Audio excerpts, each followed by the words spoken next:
Alright guys, what's going on? This is Otis here, and today's gameplay is with the Scar Light, which so far is definitely my favorite gun in the game.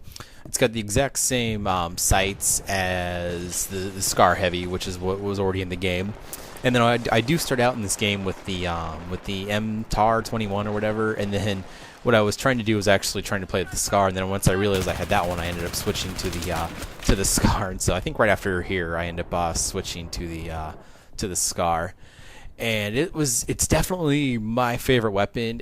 There's a lot less recoil than the Scar Heavy. That's the major difference. There's less damage, of course, but overall the recoil on it is very, very manageable. So there's not really need for a foregrip. There's most of the foregrip hold cancels out the side to side, the left and right recoil, and the foregrip doesn't do anything to the up and down recoil, which is what the Scar Light has. And so you can see with the crosshairs right here, it's the exact same. There's very, very little recoil. This is Team Deathmatch. This is definitely compared to Conquest Domination and Team Deathmatch. Team Deathmatch is my favorite on these type of maps so far. I just really can't get into the Conquest Domination mode. It seems weird. You try to go and capture a point, and you capture them real quickly, and then I don't know. It's weird. And so Team Deathmatch, what I would have to say is you're going to want to try to be with your squad. You can't spawn with your squad, but if you can meet up and be with your squad, that's really going to help out when you guys are moving. And I would definitely have to recommend in Team Deathmatch, especially in always, for medics. You know, people being medics, and I think we had like some engineers, and I can understand people being engineers right now just because you're trying to unlock your certain guns and stuff.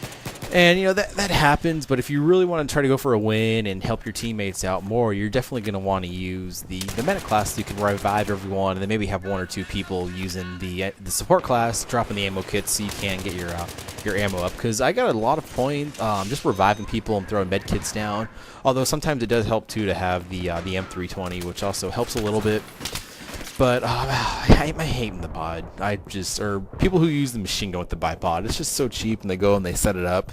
That's another thing that's really starting to piss me off kind of on the Conquest Domination, because on almost all the points, there's one little spot in the map where someone can set up with the machine gun and the bipod, and so it's more just really annoying and really frustrating sometimes. And so, for those of you who don't know right here, I was actually going to do the secret trophy right here, but then I ended up going and getting shot. And I think I do it actually in a little bit too. And so it's on Ziba Tower right here, where you go and you jump off on that ledge. And I actually do it in a little bit here. That's what I was trying to do earlier to get that video, and I do end up getting the video. One thing, you guys can't get frustrated when you start playing close quarters, whether you're just starting on the PS3 or when you get them on the Xbox or the PC, just because you're going to get shot in your back probably about half the time. You know, there's just no need to really just get frustrated with it. But you know, it's something that's going to happen. You're going to spawn. Usually, what it seems like, about half the people spawn next to the other team in Team Deathmatch, so you do have to watch out. I mean, when you're spawned, get ready to fight people, because you're going to spawn right next to someone. You got a 50-50 chance, pretty much, from my experience in close quarters. So definitely be prepared for that. The other thing too, in Ziba Tower and the other two maps, Operation 925 and I can't think. Danya Fortress. You can shoot through the walls. And you can't kill people because the walls are just paper mache, and so I was trying to reload, and he did see me go there, which was kind of unfortunate. And then if that guy would have been a medic, he would have been able to revive me, and that would have saved a ticket for our side. But he wasn't. He was an engineer, and I can understand people being the engineers right now, because you need your 20 AT rocket kills in order to get. I think it's the TMAR, one of the new engineer guns. You need 20 rocket kills, so I can kind of understand that. C4 isn't really an issue in Team Deathmatch. It is an issue, or it's starting to be an issue in the Domination, because what's happening is one of the assignments you need C4, and so what people are doing is they're laying them down and then killing themselves. And so right here is when I was doing my video for the trophy. It's pretty much right there for the tower, and you go to it and you jump over, and it's a pretty hilarious trophy. I think it's one of the more funny ones, and just you know, it's just kind of stupid. I know my buddy found it on accident, and I know people were wondering what the secret trophy was, and so that was me getting it and popping it up, and I'm just a try hard for the trophies. I always just have been. I don't know why, but it's just kind of weird. Like I have to get them for some reason, trophies / achievements, depending on whatever system we are. And so I already got them for the close quarters. They were really easy compared to the Karkin. I only need a few more single player trophies, and then I will be at 100% for Battlefield 3, which I'm pretty excited for.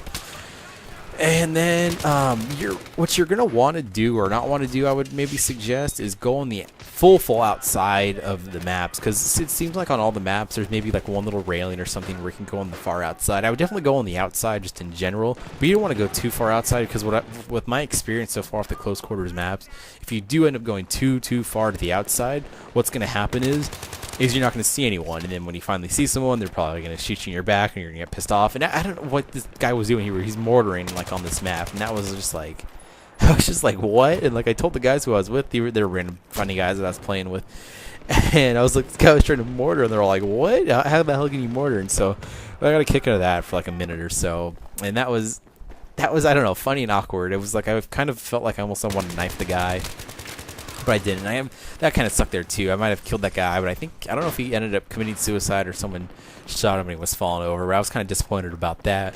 What I would recommend with this gun, I know I'm using the M320 Underslug, which I didn't even know I had on until now. That kind of defeats the purpose of like throwing medkits down. I would highly recommend using medkits as the medic instead of the M320, unless you're trying to go for your assignment kills, and I completely understand that. But it definitely helps. You'll get a lot of points, because what ends up happening is it's almost kind of like it's a mini Metro thing where you'll have like a squad or two just lined up shooting at each other, revolutionary style. And if you throw that med kit down, you're going to get a lot of revive points too, and that also helps, everyone surviving too. But if you've got 3 or 2 medics in your squad, every single med kit that you put down, it exponentially heals everyone faster. So if there's 2 med kits, I believe it heals you like 1 at a time faster, and if there's 3 med kits down, I believe it heals you 2 times faster. It's something like that. I don't know the exact numbers, but that's another tip too that actually a lot of people don't know about. But if you still see a med kit down, throw another one there, because you will heal a lot faster. As I've said, I don't know if I said this video. I know I've said it in my other videos. This has to be my favorite map, just because it's still open, but yet it's kind of like you still have that like close quarters, just like all the other maps. But it's not too claustrophobic like Scrap Metal or Scrapyard, I forget what it's actually called. That one is just like so claustrophobic for me sometimes. I'm just like, whoa, like what's going on? Like I just get discombobulated, and that one's a really dark map too, so if you're not spotting, you're just gonna get destroyed all the time. And what you gotta be watching for too is a lot of people will run from building to building in like the main courtyard area. I don't know if I really get any kills here, but you always want to maybe be looking when you're looking out the windows to your right, if there's no one around at least. And I know that guy that I killed before, he must have spawned right behind me, or we ran both the front hallways and we just didn't see each other. But that was weird. All of a sudden you see an enemy run in front of you, and it's kind of interesting. But that was that's all right. I'm trying to think what else is going on. The hardest thing is just learning the maps. I mean, I still even don't know the maps yet, and I've probably got a good 10 hours or so on all the close quarters maps. But once you learn the maps, you learn all these like secret steroids and stuff. What's pretty much is happening too, you can tell who the new people are in the close quarters maps just by either them following you or you following them. Because I remember I was on Operation 925, and I was getting some kills, and so some people in my squad and some of the random people were following me, and I ended up running into a closet, and then they just followed me, and so we had like 6 guys like in a closet, and I was like, oh, that's pretty funny. And I don't know if I recorded. I don't think I recorded that gameplay or not, but I thought that was pretty hilarious. That like 6 of us were just like in a little closet, and then one of us could have easily just stood at the door, whoever's in the front, and blocked us all in, which would have been pretty funny and hilarious. Shotguns aren't too bad, I would say. I think it's more of just like learning how to aim with the shotguns in like the close quarters environment. But the other, the AUG, which is the other assault weapons new class, and that was me not knowing where the map was. I thought maybe that was a door in there, and I run in there and I go, oh, okay, there's no, I can't do anything, so I ran out, and it's kind of a little funny moment of not knowing the maps. And right there too, I ended up getting shot in the back, or maybe if I would have ran that way, I would have been able to kill him. But it's just something you're gonna have to get used to, following your outsides of the map, because you're gonna stay alive a little bit longer, but you're gonna get a lot less kills too. So it just is about sticking together, reviving your people, throwing medkits down, throwing ammo down, maybe tossing some rockets if you have those, if you're an engineer. There's no really need to be a sniper, so I don't know why people would be a sniper. Maybe to get like a spawn beacon up and to control maybe like a corner of the map, so you can kind of set a defensive perimeter up.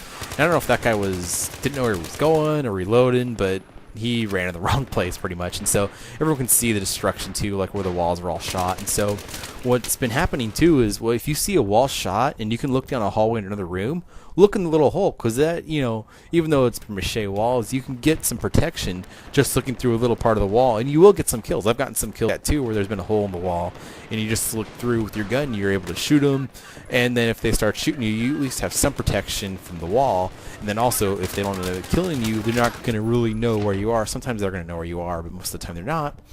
And so I know this game's about to finish. I don't know if I get the last kill. I think I might get the last kill. I think the total thing, I was like 25 and like 17. And oh yes, I did get the last kill, I think, right there, which was a pretty nice little double kill to finish the game. And hopefully you guys like this. Let me know what your favorite weapon is so far if you're on the PS3 and playing the Close Quarters. The Scar L is my favorite now. I've used all the weapons so far, but I definitely want to use them a lot more just so I can get a feel of what's good for my playstyle. I think the Scar L just fits my playstyle and my horrible aiming, just how it is. But thanks for watching, guys, and I will have some more videos coming soon with the guns that I haven't used yet. And thanks for watching.